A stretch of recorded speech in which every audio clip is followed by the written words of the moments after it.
tema da nossa videoaula de hoje é sobre plano cartesiano. Então, se você quer saber mais sobre o assunto, é só continuar assistindo o vídeo.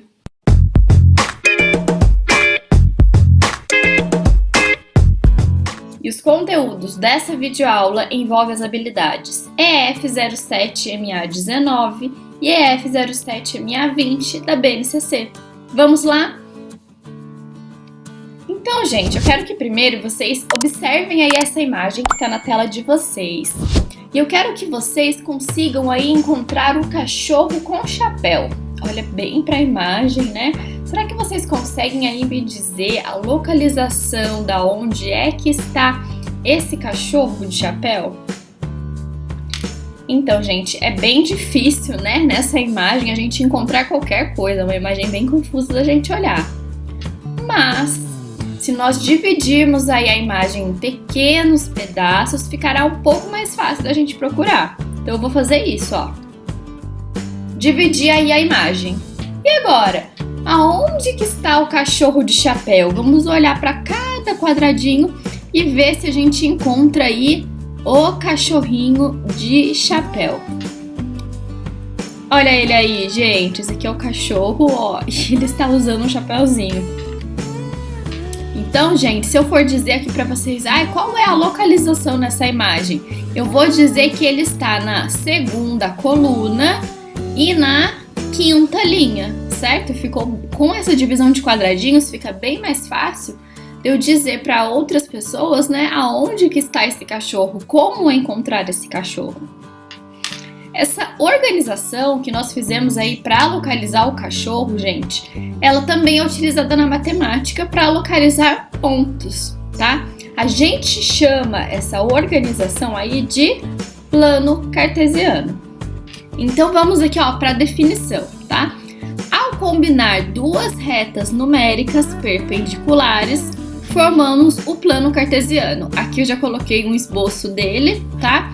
Ele vai estar dividido, ó, em vários quadradinhos, em vários quadrantes, tá? E ele vai ter aí duas retas numéricas, uma na horizontal e outra na vertical. Amor, não faz o balula agora, amor. Tô gravando. Vamos agora, gente, às principais características, então, aí do plano cartesiano matemático. O que ele vai ter? Ele vai ter dois eixos perpendiculares pertencentes a um único plano, que são as retas que eu falei pra você, né? Por que elas são perpendiculares? Porque elas formam certinho aqui, ó, um ângulo de 90 graus entre elas, tá? Então é sempre um na horizontal e o outro na vertical. Eu vou ter um ponto de intersecção chamado de origem, tá? Ele é indicado por 00, ou ponto 00. É esse aqui, gente, aonde as retas se cruzam, tá? A gente chama isso de origem. E ela vai ter também uma escala graduada, numerada, crescente no primeiro quadrante, onde o x é maior que 0 e o y também é maior que 0. Então, gente, ó, todo plano cartesiano, ele possui essa numeração nas retas, né? Afinal, são retas numéricas. Então, note que, ó, aqui eu tenho a origem. Se eu olhar só para a reta na horizontal, olha, para frente eu tenho os números positivos e eles vão crescendo, certo? E para trás eu tenho os números negativos, que vão cada vez ficando menores, ó. Menos 1, menos 2, menos 3. Mesma coisa aqui para o meu eixo na vertical. Para cima eu tenho os números positivos, para baixo eu tenho os números negativos.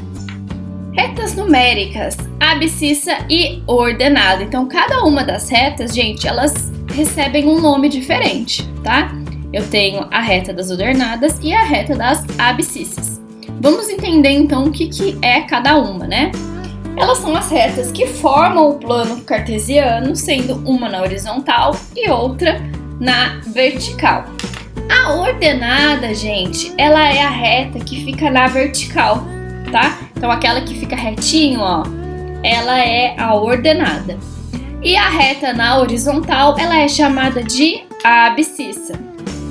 É comum nós usarmos as letras X para representar as abscissas e Y para as ordenadas, tá? E nós temos assim, coordenada x e coordenada y.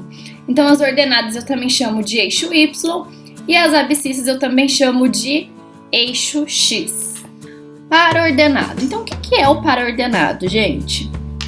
Ele é um conjunto de números reais que é utilizado para determinar uma localização no plano cartesiano, tá? Por exemplo, eu tenho aqui ó, o ponto A, que ele é formado pelo conjuntinho aqui, ó, 2 e 1. Nisso aqui, gente, a gente tem que sempre seguir essa organização, tá? O primeiro número, o número que está antes da vírgula, ele sempre está ligado ao eixo x. Então, é como se fosse o valor de x. E o segundo sempre está ligado ao eixo y. Portanto, o segundo número sempre é o eixo y. Olha o par representado aqui, ó, no plano cartesiano pra gente. 2 para x, certo? E 1 para y. Portanto, essa daqui é a localização do ponto A. Quadrantes. A gente consegue dividir um plano cartesiano, gente, em quatro quadrantes, tá? Esses 4 quadrantes, eles são organizados no sentido anti-horário, como a gente vai ver aqui na figura. Eu começo sempre, gente, por aquele quadrante que tem apenas números positivos, tá? Então, ele é o meu primeiro quadrante. Agora, indo para o sentido anti-horário, ó, esse aqui vai ser o meu segundo quadrante, tá? Ó, só explicando aqui para vocês. A região de x e y são positivos simultaneamente, é chamado de primeiro quadrante. Então, aqui do lado eu tenho o segundo quadrante. O segundo quadrante, por sua vez, o y é positivo, já o x ele é negativo, tá? Depois eu tenho aqui para baixo, ó, o terceiro quadrante, onde tanto x como y eles são aí simultaneamente negativos. E por último, o quarto quadrante, onde o x ele é positivo e o y ele é negativo, tá? Então começa sempre aqui nos dois positivos e aí vai indo no sentido anti-horário. Primeiro, segundo, terceiro e quarto quadrante. Polígonos no plano. É possível, gente, marcar vários pontos em um mesmo plano cartesiano, tá? E se nós unirmos aí esses pontos por retas, nós vamos conseguir formar polígonos. Por exemplo, trouxe aqui ó, um plano cartesiano para vocês, onde eu só desenhei a parte do primeiro quadrante, porque é só aqui que a gente vai colocar os pontos. Então eu tenho, por exemplo, aqui ó, todos esses pontos aqui. Vamos começar pelo ponto A, 3, 3. Então, ele é 3 para x e 3 para y. Portanto, ó, aqui é onde vai ficar o meu ponto A. Já o meu ponto B, ele é 5 para x e 3 para y. Então, ele é 5 para x e 3 para y. Bem aqui o ponto B. O ponto C, ele é 7 para x e 1 para y. Portanto, ele vai estar bem aqui. E por último, o meu ponto D, que é 1 para x e 1 para y. Portanto, vai estar bem aqui. Unindo aqui, ó, esses pontos, traçando uma reta que vai unir os pontos e seguindo a mesma ordem, que é uma coisa muito importante, né? Seguindo aqui a ordem que eu coloquei para vocês dos pontos, eu vou ter esse polígono, né, que é um trapézio. Então, é possível que nós aí desenhamos figuras, desenhamos algumas formas geométricas, tanto regulares como irregulares, dentro do plano cartesiano, utilizando aí os pontinhos, tá? Esses pontinhos, gente, quando a gente vai desenhar um polígono, ele é conhecido como vértice. Então, os pontos, os pares ordenados, eles formam pra gente os vértices dos polígonos. E o que a gente pode fazer, tá, gente? Se a gente multiplicar aí todos os pontos por um mesmo número inteiro, a gente vai conseguir um aumento proporcional do polígono.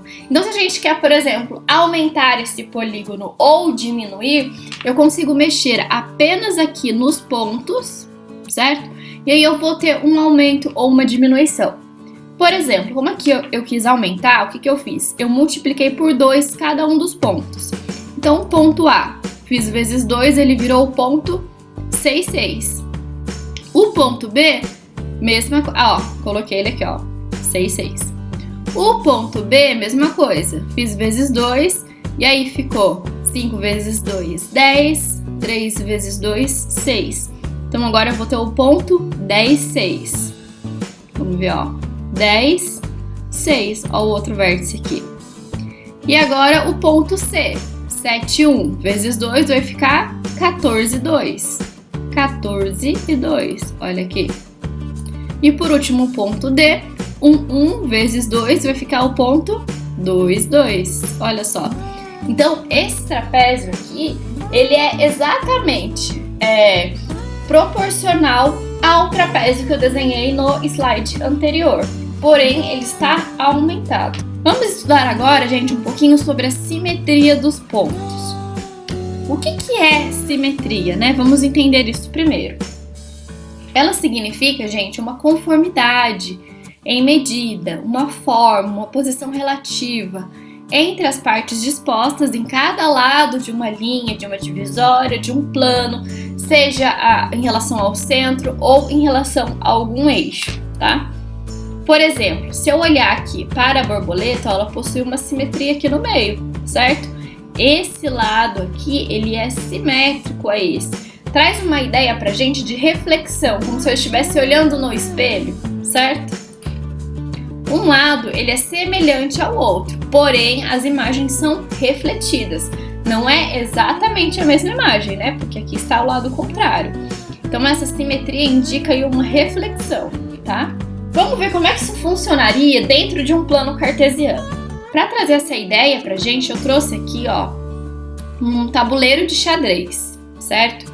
E nesse tabuleiro de xadrez eu tenho uma pecinha do cavalo, né, de uma das peças do xadrez, certo?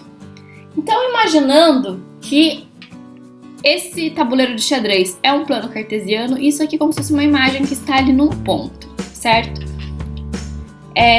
Para que isso aqui represente um plano cartesiano, eu vou colocar os eixos, tá? Ó, representei. Esse aqui é o primeiro quadrante, o segundo, o terceiro e o quarto.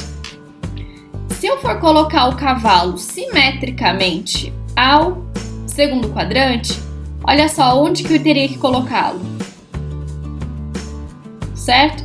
E se eu colocasse ele em relação ao terceiro quadrante e em relação ao quarto quadrante, tá? Cada um aí está seguindo uma proporção, é como se eu espelhasse. Se aqui tivesse um espelho, ele estaria bem nessa parte. E desse com relação a esse, aqui também, imagine que é um espelho. Então não tá pulando, ó, um quadradinho e tá no próximo. Pulei um quadradinho e está no próximo. Aqui mesma coisa, ó. Pulei um quadradinho e está no próximo. Pulei um quadradinho e ele está no próximo. Então isso é a simetria, tá? Vamos ver então como é que funciona a simetria em relação a cada um dos eixos. Então, primeiramente, ao eixo das ordenadas. O ponto, gente, ele terá a coordenada do y preservada e o x será o seu oposto. Por exemplo, se eu tiver aqui o ponto 2, 1, qual vai ser o seu simétrico em relação à ordenada? Eu vou então trocar o x e ele vai ser o seu oposto e o y vai ser preservado. Desenhando isso, ó, o ponto estava aqui, olha para onde que ele vai agora? Aqui. Então isso foi com relação ao eixo das ordenadas, tá? É como se esse eixo aqui, ó, fosse um espelho. Agora com relação ao eixo das abscissas, o que vai acontecer? Vai ser o contrário. Eu vou ter a coordenada x preservada e o y será o oposto. Então, continuando com o mesmo ponto, agora eu vou preservar o valor de x e o meu y é quem será o oposto. Fazendo a representação aqui no plano, ó, o ponto estava aqui, agora o eixo das abscissas é como se fosse o espelho. Olha para onde que foi o meu ponto. Continuei com o mesmo valor de x e o y foi o oposto. E agora a simetria com relação à origem, tá? Que é aquele ponto de intercepção. Como que vai acontecer? Nesse caso, eu vou ter as duas coordenadas, tanto x como y, sendo os opostos. Então, se o ponto era 2, 2, o ponto agora será menos 2, menos 1. Desenhando aqui só pra gente entender, ó, o ponto era 2, 1, olha como que ele ficou agora, menos 2, menos 1. Nesse caso, é como se eu tivesse aqui, ó, na origem, um espelho, certo? E eu teria aqui, ó, que fazer a simetria para o terceiro quadrante, tá bom, gente? Bem, então é isso. Muito obrigada a você que assistiu o vídeo até aqui. Não deixe de se inscrever no canal, de me acompanhar lá no Instagram, Exatamente Falando, no Facebook, blog Exatamente Falando. E muito obrigada, até a próxima. Tchau!